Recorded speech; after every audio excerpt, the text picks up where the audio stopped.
beloved, Boss Mike, Cervera. Lagot na mga kababayan ko. Lagot ang mga magnanakaw daw, mga kababayan. Oo. Ayon siya ating, report. Oo. Sino? Teka, eto muna. Balikan natin, alam nyo. Relate dito tong sinabi ni Kaper Silapid. Tingnan nyo. Ninyo Yan. ang rule of law dito sa Pilipinas. Nakapagpapakulong kayo ng mga tao, pumapatay kayo ng walang accountability Naku. sa gumawa ng krimen. Eh, pag nakapatay ka, kahit na sabihin mong yun ay self-defense, kailangan patunayan pa rin yun sa hukuman. Oo Gusto nga. nyo patunayan lahat ng sinasabi ninyo sa salita lang Oo nga. Walang proseso ng katarungan Oo nga. Subukan mo, makapatay ka ng tao na self-defense o pinagtanggol mo ang sarili mo, kaya ka nakapatay ng tao. Akala mo ba makakalaya ka na? Ligtas ka na sa kaso? Bay hindi. Kahit sabihin mong masamang tao yan, ba't mo papatayin? Ikaw ba ang batas? Yung ba ang sistema ng batas? Oo nga. Hindi mga gago yan? Oo nga. Ang daming mangmang ngayon. Oo. Nakala nila tama yung mali. Ay! Sorry baka may tinamaan dyan. Napakarami daw mangmang ngayon. Naakala nila'y tama yung mali. Kahit alam nilang mali, ay kumakampi sila sa mali. Kita nyo, kahit alam na nilang mali, ay kumakampi pa kayo sa mga mali. Nako, kulang na lang, murahin kayo. Ang mga DDS dyan, ilag-ilag kayo, baka tamaan kayo sa ulo. Alam niyo yung mga bunganga ni Kaper Silapid. Bratatatat, ganun yan. Kaya medyo ilag-ilag kayo ng mabilis, tuloy. Mga kaibigan, nakita ninyo, bakit? Nakaka-impluensya, masamang impluensya, humihikayat ng karahasan. At Correct. yan ang gusto ni Duterte, di ba? Nako, oo nga. Nung panahon niya, Oo. kaya nagkaisip yung mga yan Di ba siya nagsasabi, may baril ka? Kumuha ka ng baril, barilin mo yung yung drug addict, ganyan. Inuutusan pa, no? Inuutusan pa ni Digong. Sipin mo, nilalagay niya sa kamay ng tao ang proseso ng katarungan. Bakit may batas pa tayo? Oo nga. Di ba? Kayo mismo, tanungin ko, you are witness to what is happening in this country. Correct. Meron ba tayong crimes against humanity na nangyari dito? O kung kasama ako sa tinatanong mo, malaki! Malaki!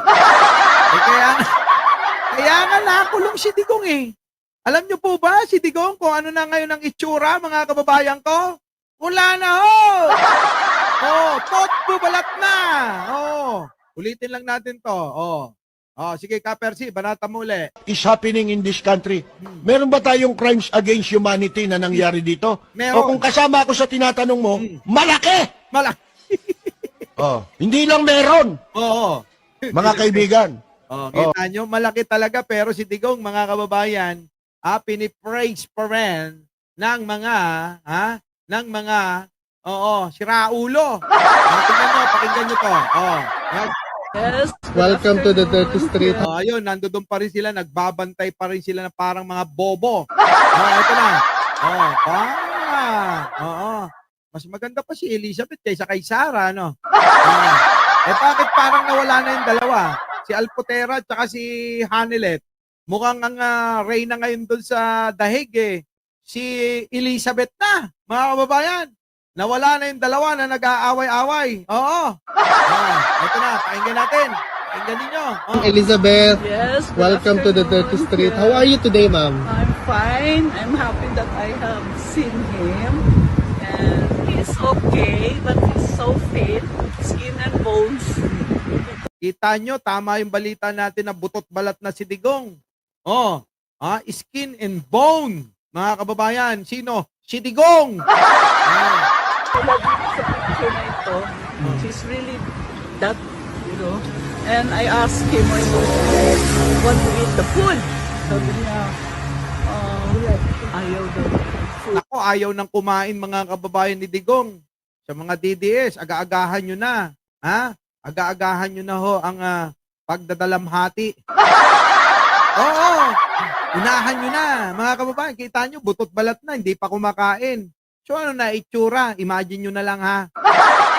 Kung si Palito butot balat na, ha? Na malaki mata, ha? Oh, edi ihambing nyo na lang sa kanya. Sino nakakakilala kay Palito? Si Palito! Yung artista na malaki mata, na laging ang role nagpapatawa. 'Di ba? Minsan naging ano yun star, 'di ba? Oo, naging ano yun naging bida. Hindi lang laging supporting actor, ganon. Hindi lang laging nasa kabaong. Ganon lagi role nun, mga kababayan. Kung hindi multo, nasa loob ng kabaong, may bulak sa ilong. Oo. So ngayon, imagine nyo na lang, mga kababayan ko, yung itsura ni Palito. Sumalangit na ang kanyang kaluluwa. Malapit na kayo magkita ni Digong. Ayaw nyo nun, mga kababayan ko, mga DDS? Kahit papano, meron ng katropa si Palito. Ay, hindi sa akin galing yan Nabutot, balat na siya. Kay Elizabeth mismo galing yan, ha? Baka ibintang nyo na naman, gumagawa na naman ako ng kwento. Oo, sa kanila galing. Na butot, balat na raw si Digong. Pag butot, balat na, tapos hindi pa kumakain, equals? Diba? Ulitin ko para maunawaan ng mga DDS. Butot, balat na si Digong. Plus, hindi pa kumakain. Equals? Tegi bambam na yan. Diba?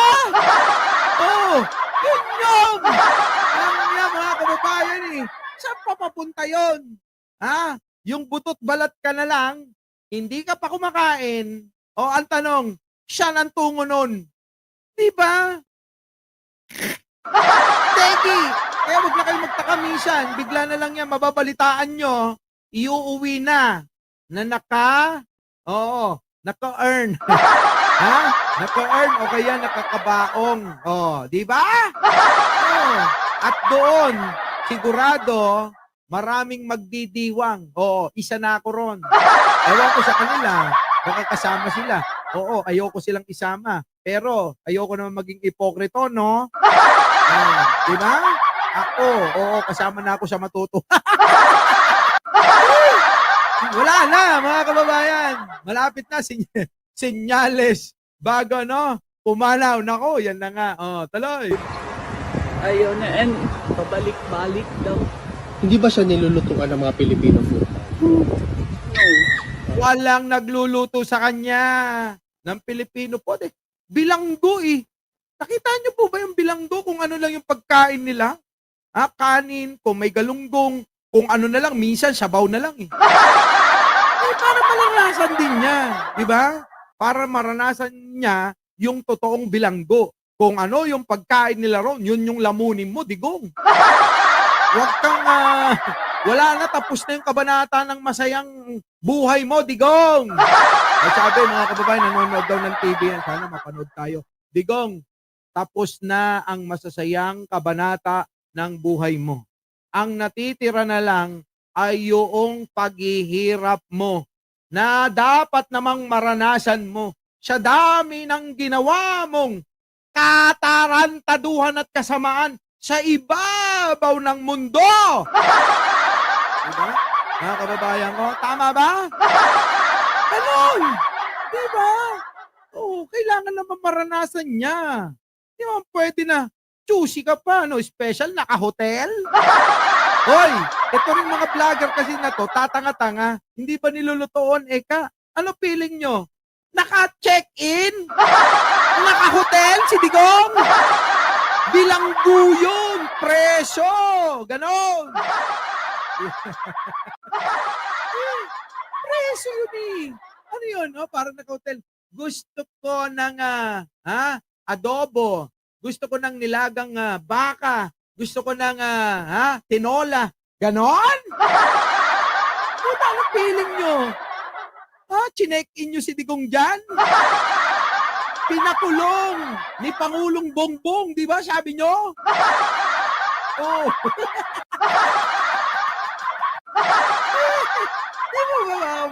Tama ba? Tatawa ako sa bobo talaga, DDS. Hindi ba siya niluluto dyan ng Filipino food? Ano yung feeling? Feeling ano, naka-check-in lang. Pagklase ka. Sige. Yeah, then at least he said that he is no longer taking any meds.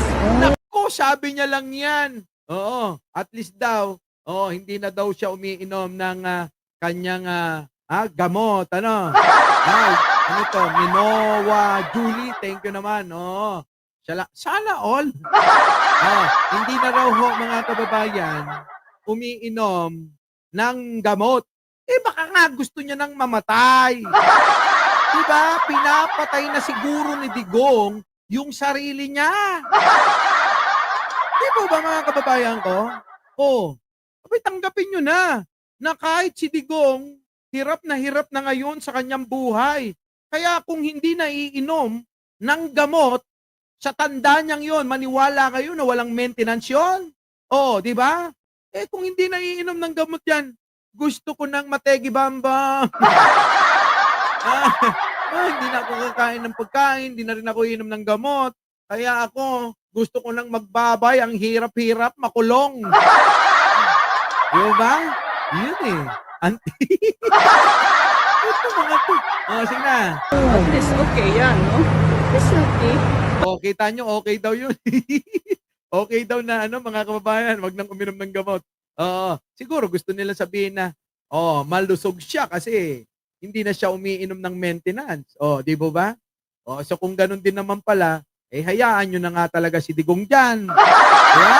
Tuloy. Parang tingin ko, he's healthy, but as an old man, You never know. yeah, tulad mahina na maglakad, you know. Yan na. But how is he with the weather, ma'am, lately? Kasi sobrang init ng weather lately. I told him, Pati ba naman yan? Tatanong nyo pa. Ay, nako, basta butot balat na si Digong. Ayaw nang kumain. Hindi na rin umiinom ng gamot. Advance na lang. Advance na lang, Digong. So mga impyerno sana ang iyong kaluluwa. Advance na yun, mga kababayan. Our beloved Boss Mike Cervera.